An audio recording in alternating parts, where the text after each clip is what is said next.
Bonjour à tous, quelques pistes pour 2025 qui est en approche. Bienvenue dans cette petite vidéo, je suis très heureux de vous retrouver et on va parler de 2025, une année de principe 9 en numérologie traditionnelle. 2025, ça fait 2 et 2 et 5, ça fait 9. Dans les harmoniques, le 9e harmonique majeur qui s'appelle l'Alliance va nous parler de croyances, de programmation, de destinée, d'esprit, de spiritualité, de philosophie de vie. Beaucoup de choses, donc, puisque ce principe 9, je dirais, termine un cycle. C'est un peu le bilan, le 9, c'est le dernier chiffre. Et il va y avoir dans les harmoniques des notions importantes, comme par exemple la mémoire, harmonique 18, on peut dire que c'est l'année de la mémoire, le prophète, harmonique 27, et le livre, harmonique 36. Alors, il y a une phrase qui m'inspire énormément, que j'ai envie de vous donner aujourd'hui. C'est une phrase de Jung, qui était d'ailleurs né sous l'harmonique source, le livre sacré. Dans le calcul des harmoniques, 26 juillet 1875, Jung était un livre, ça tombait plutôt bien.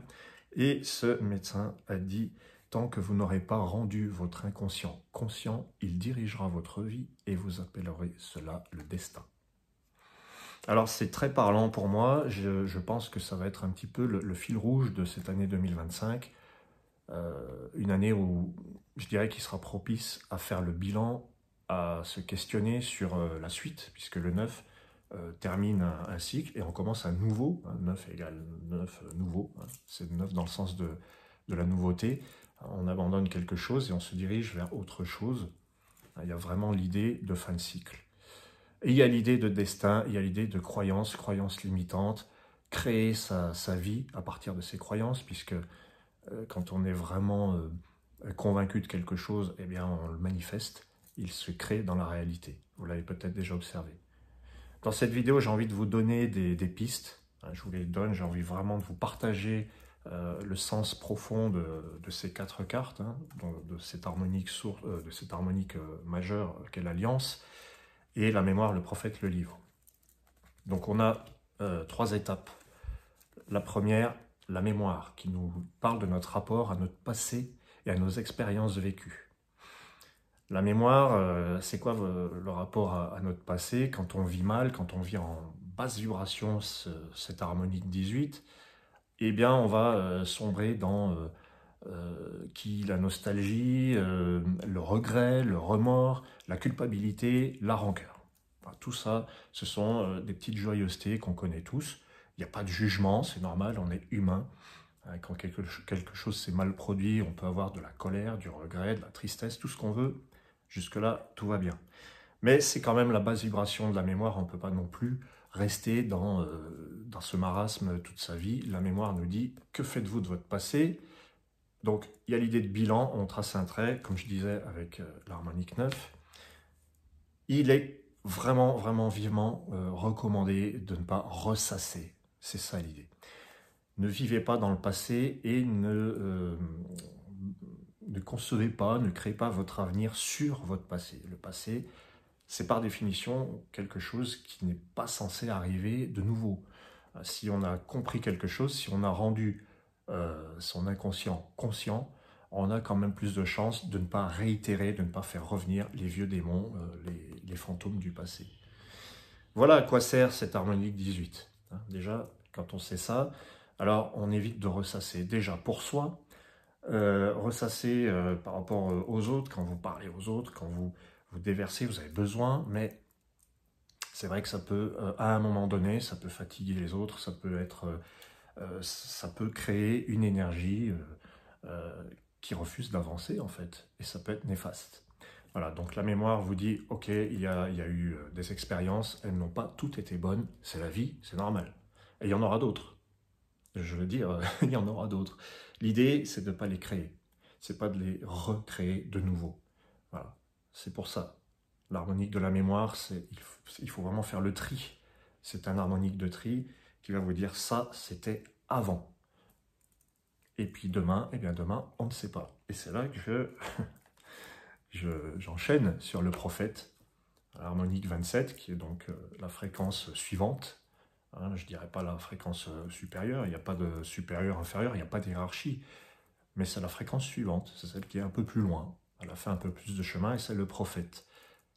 Dans le mot prophète, dans le mot prophétie, il y a l'idée de quelqu'un qui voit l'avenir. Nostradamus, hein, les prophéties, c'était un prophète, Jérémie, bon, tous ceux qui voient l'avenir et qui le disent sont des prophètes. Dans les harmoniques, le 27, c'est celui qui sait. C'est la part de vous qui sait. Donc, vous savez des choses, quel que soit votre âge d'ailleurs. Ce n'est pas une question d'âge, c'est une question de conscience.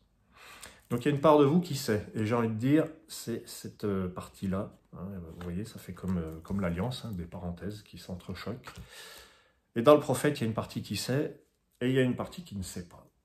Et c'est là qu'entre en jeu l'humilité du prophète. Le prophète sait des choses, mais il faut aussi qu'il accepte de ne pas savoir.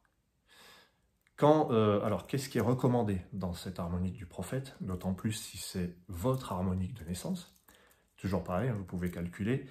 Dans la description, il y a le formulaire de calcul.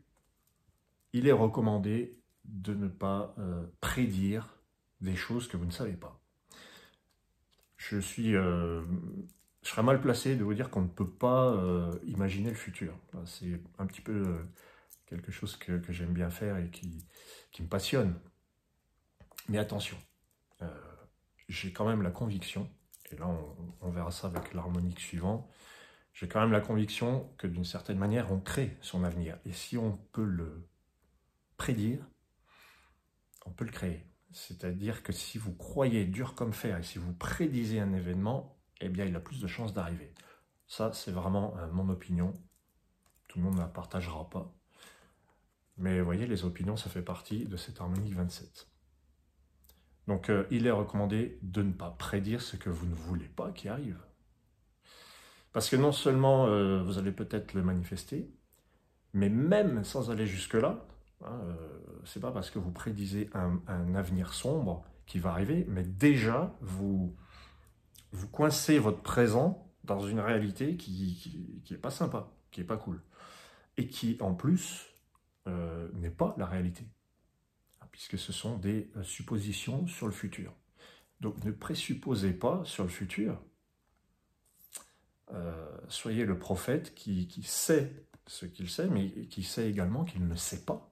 Ça, c'est, je sais que je ne sais pas. C'est un signe de sagesse assez connu, hein, Socrate. Je sais que je ne sais pas. C'est pas être ignorant, c'est au contraire être conscient qu'on ne sait pas. Et ça ouvre en plus l'énergie, la porte à l'avenir qui va pouvoir vous remplir de ce futur que vous ne savez pas et vous n'imaginez pas les surprises qu'il peut vous apporter. Pardon.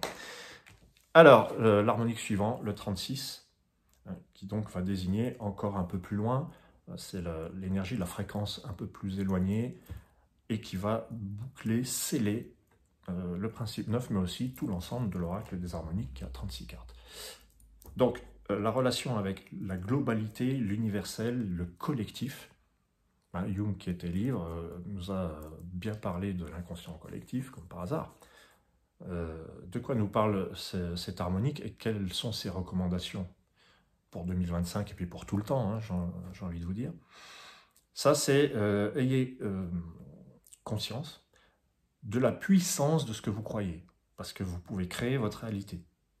Vous pouvez aussi être complètement dépendant et complètement soumis à un karma.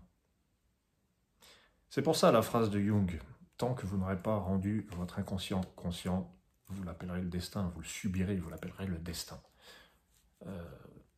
Je pense que c'est là qu'il y a toute une philosophie, toute une question philosophique qui intervient. Est-ce que tout est écrit? Moi, je vous donne encore une fois mon opinion. Tout est écrit par vous-même. Voilà. Vous pouvez l'écrire longtemps à l'avance, votre destin. J'avais vu un documentaire sur De Gaulle, ça me vient comme ça, c'est un exemple. Le général de Gaulle, à 15 ans, il a écrit une rédaction dans laquelle il écrivait « Moi, le général de Gaulle, je vais défendre mon pays, etc. etc. » Il a décrit son avenir et il l'a réalisé. Bon, c'est un exemple peut-être extrême, mais moi je crois que plus vous croyez en quelque chose, plus vous lui donnez de chance de se concrétiser dans la matière et de se réaliser jusque dans les moindres détails. Et parfois l'univers est très, très caustique. Voilà ce que j'avais à vous dire sur 2025. Donc rendre l'inconscient conscient, prendre conscience de la force de ses croyances. Je peux développer encore sur les croyances. Quand on est complètement convaincu par une croyance, des fois, non seulement la réalité va nous aider à y croire, mais en plus, nous, on va encore rajouter des choses pour croire encore plus. Ce que je veux dire, c'est que même s'il n'y a pas de preuves tangibles, on peut arriver à se convaincre soi-même et à convaincre les autres d'une réalité qui n'est pas.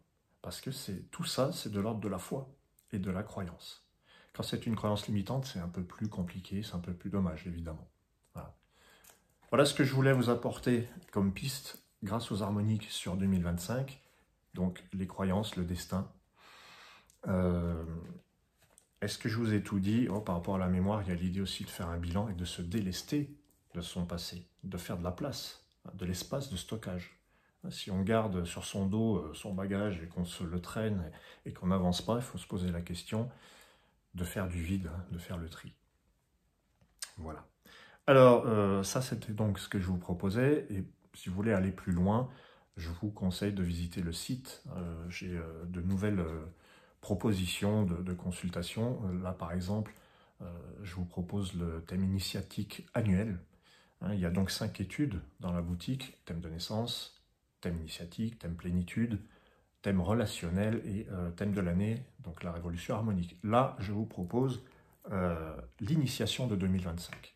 C'est le THI 2025, c'est-à-dire quand on aimerait savoir à quoi ça m'a servi tout ça, qu'est-ce que je dois comprendre, quelle est l'initiation de mon année. Parce qu'il y a des fois, on va passer une année, souvenez-vous, 2022, 2023, il s'est produit des choses, vous n'avez peut-être pas saisi le sens de tout ça, vous ne savez pas quoi en faire. C'est le thème initiatique de l'année, c'est donc la 8e fréquence de votre année. C'est un mélange de ces deux consultations que je vous propose. C'est sous forme d'un audio. Voilà. Et puis là, il est en promotion actuellement. Et je vous propose aussi la révolution du couple, ou du duo, du partenariat 2025. C'est-à-dire qu'on peut étudier les harmoniques relationnelles de 2 personnes, que ce soit un couple ou un partenariat quelconque, mais on peut le faire aussi pour l'année. Donc c'est une étude qui va surtout concerner 2025. Voilà, c'est possible. Donc si vous voulez en savoir plus, toujours pareil, visitez le site angeloloria.com, tout est dans la description. Voilà, pour conclure, eh bien, 2025, ça sera vite là. Je m'intéresse beaucoup à la pensée créatrice actuellement, à la force des croyances et à tout ce que ça peut engager de positif ou d'éprouvant. Donc voilà le thème de 2025. Je vous remercie, il y aura bientôt l'horoscope, les messages de 2025 pour les 12 signes. C'est une petite friandise que j'aime bien, ça me fait plaisir de faire ça et je sais que ça vous intéresse aussi. À bientôt et surtout, essayez de rendre votre inconscient conscient. C'est peut-être pas facile. On verra bien. Ciao.